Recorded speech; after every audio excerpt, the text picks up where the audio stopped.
Hi viewers, welcome to Methi Kitchen Tamil. நாம இன்னைக்கு என்ன செய்ய போறோம்னா சூப்பரான ஒரு சைட் டிஷ் தாங்க செய்ய போறோம். என்னன்னு பாத்தீங்கன்னா ஆலு மேத்தி தாங்க. வாங்க prepare பண்ணது எப்படின்னு நம்ம பார்க்கலாம். நம்ம சேனலை நீங்க first time பார்க்கறதா subscribe பண்ணிட்டு பாருங்க. பக்கத்துல இருக்க bell icon-ஐ click பண்ணிக்கங்க. அப்பதான் நாங்க போற ஒவ்வொரு வீடியோவும் மிஸ் பண்ணாம உங்களால பார்க்க முடியும். ஆலு மேத்தி ரெடி பண்றதுக்கு 3 டேபிள்ஸ்பூன் அளவுக்கு ஆயில் ஊத்திக்கிங்க. ஆயில் நல்லா சூடானதும் 1 டீஸ்பூன் அளவுக்கு ஜீரகம் சேர்த்துக்கங்க. லைட்டா ஃப்ரை பண்ணிக்கலாம். இப்போ ஜீரகம் ஃப்ரை ஆயிடுச்சுங்க. இப்போ கட் பண்ணி வச்சிருக்க 3 பூண்டு பல்ல இது கூட சேர்த்து அதையும் லைட்டா நம்ம ஃப்ரை பண்ணிக்கலாம். பூண்டு லைட்டா ஃப்ரை ஆனதும் நம்ம பச்சை மிளகாய் சேர்த்துக்கலாம். பச்சை மிளகாய் பாத்தீங்கன்னா நான் ஒரு பச்சை மிளகாய் சேர்த்திருக்கேன். உங்களோட காரத்துக்கு ஏத்த மாதிரி நீங்க கூட்டியோ குறைச்சு சேர்த்துக்கங்க. இப்போ இது கூடவே கட் பண்ணி வச்சிருக்க பெரிய வெங்காயத்தை இது கூட சேர்த்து நம்ம நல்லா வதக்கிக்கலாம்.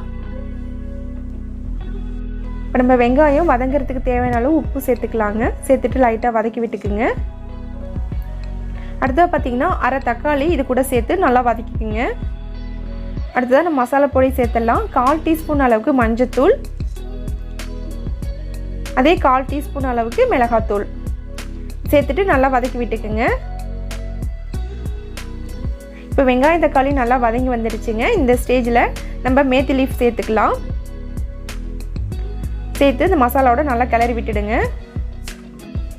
இப்போ நம்ம உருளைக்கிழங்கு சேர்த்துடலாம். உருளைக்கிழங்கு பார்த்தீங்கன்னா நான் வேக வச்சு கட் பண்ணி போட்டிருக்கேன். இந்த உருளைக்கிழங்கு இந்த மசாலாவோட நல்லா கிளறி விட்டுக்குங்க. இது சேர்த்ததுக்கப்புறம் ஒரு 5 மினிட்ஸ் நல்லா குக் ஆகட்டும். இப்போது இந்த ஆலுக்கு தேவையான அளவு உப்பு சேர்த்துக்கலாம். சேர்த்து அதையும் நல்லா கிளறி விட்டுடுங்க. இப்போ ஃப்ளேவருக்காக நம்ம கொத்தமல்லி தழை மேலே தூவி இதை நல்லா கலந்து விட்டுலாம்.